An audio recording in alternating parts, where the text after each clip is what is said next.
Bismillahirrahmanirrahim. Assalamualaikum warahmatullahi ta'ala wabarakatuh. My name is Siti Binti Mahmud. My matric number is 1201485. So in this video, inshallah, I will present briefly about one article or journal that I need to review it. So the title of the article is the arbitration agreement between parties as a choice or concern that need to be complied with. So this article or this journal have two author. The first one is Mr. Muhammad Dahalan, and the second one is Mr. Muhammad Azhan Yahya. This article have been written in 2016. So this article or this journal will discuss about the status of conciliation in Sharia court. Okay, so in this video, I will separate this video into two chapters. The first one is article review. The second chapter is critical review of the journal. So the first chapter, which is article review, I can divide it into four parts. The first one is the purpose of the journal review. The second one is objective of the journal review. The third one is research methodology of the journal, and the last one is the research result of the journal. Let's go to the first one first, which is purpose of the article. Purpose of this article is to study the extent to which the agreement needs to be followed.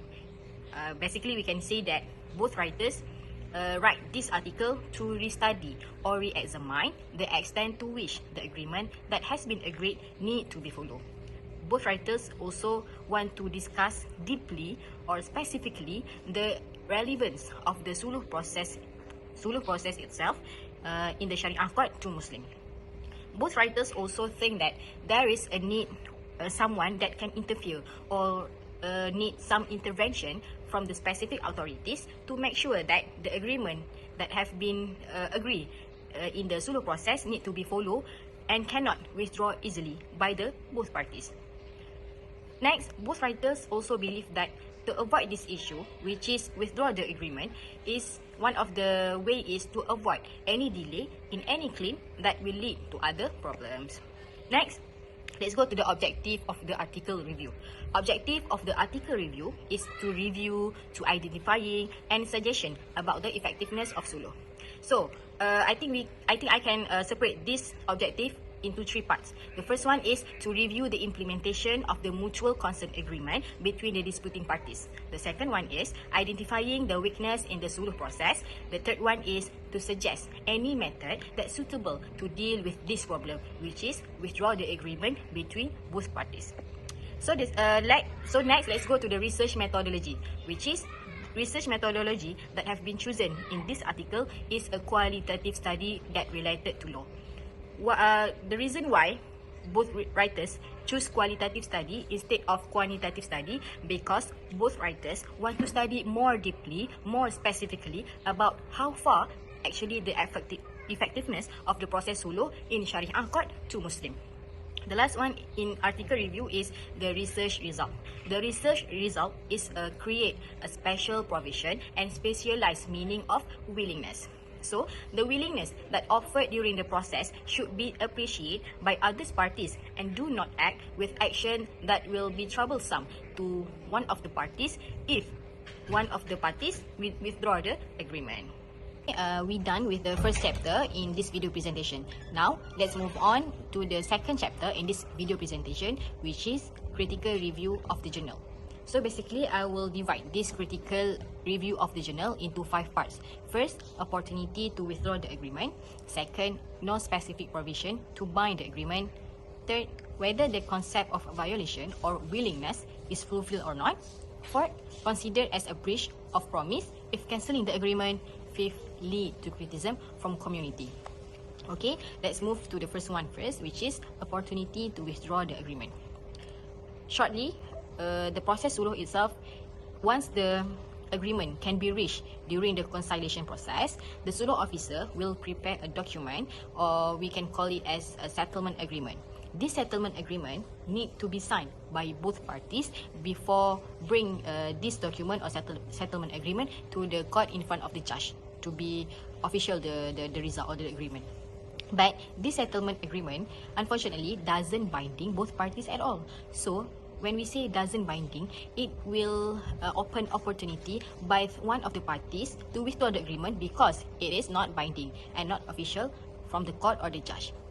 So when we're talking about the evidence, basically or normally, if the evidence we record it in black and white, so naturally it should be accepted as a official document. When we say official document, so both parties need to follow the agreement without, and no need to withdraw the agreement until the agreement will be official in front of the judge at the court. Next, time that need to implementation for this process, which is suluh process, is 90 days.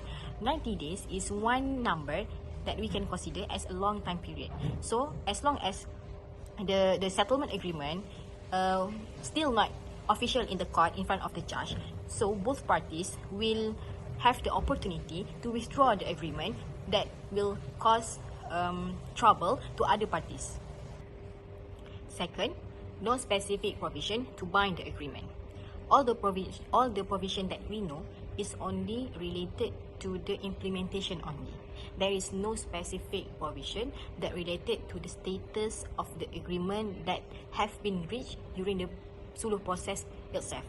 So, because there is no provision that specifically mention about the status of the agreement, either binding between both parties or not, it will lead to opportunity both parties withdraw the agreement, because there is no something that can hold both parties that need to follow the agreement, because there is no provision. And then like I just said before, the suluh process takes 90 days.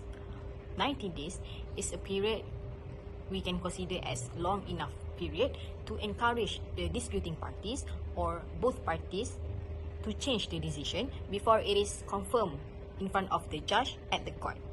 So this scenario is what we really want to avoid, so that the main purpose of the suluh process, which is to ensure the disputing parties to get a win-win situation, cannot be changed. So 90 days is one time period that long enough to change, to make both parties change their mind. Third, whether the concept of violation or willingness is fulfilled or not. According to 4th edition Kamus Dewan, the meaning of willingness is sincerity, concern, willingness, concern and agreement. It is also referred to as willing, not minding and ready. Rela or kerelaan in Malay also means accepting something with a patient and open heart, feeling calm and open-minded with all decision or the end of the something. So, when we think back about the original of the concept of conciliation, is the willingness of both parties to attend the process suluh to reach agreement together with both parties. So, there is no biased consultation during the suluh process.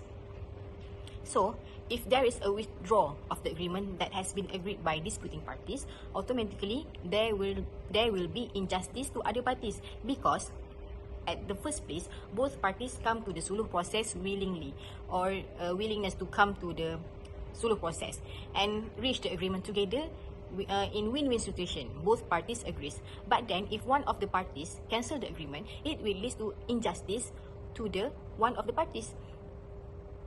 So this action will lead to troublesome to the parties that consistent to the agreement that have been reached during the suluh process. And then the fourth critical review is considered as a breach of promise if cancelling the agreement. As a Muslim, or in Islam, we always taught to be a good Muslim. We always taught to practice Mahmudah qualities. So in hadith Nabi Muhammad SAW, there is 3 signs of hypocrite person. When he speaks, he lies, and when he promises, he breaks it, and when he is given a trust, he has betrayed. So, in this hadith, we can say that anyone who breaks the promises is considered as a hypocrite person. So, if one of the parties breach the promise or withdraw the promise, it will cause to be a Muslim that hypocrite, because at the first place he say he can, but then he cancel the promise. So this is evidence that the person is not a consistent person. And then throughout the conciliation process, whether during the introductory phase until the agreement phase, both parties must have a clear understanding of what the result and they will get after the conciliation process is completed. Okay, the last one is lead to criticism from community. We have to know that not all the community is well known about the differences between legal firm and proses hulu. Majority of the community still doesn't know that proses hulu is a practice outside of the court. What majority know is hulu is one of the legal firm or legal field.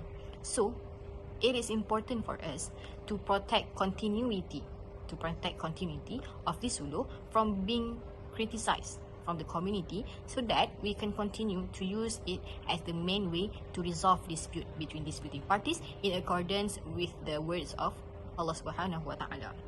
So we have to decrease the case that withdraw or breach the agreement between the both parties at suluh process to avoid trust community from fading to the proses hulu.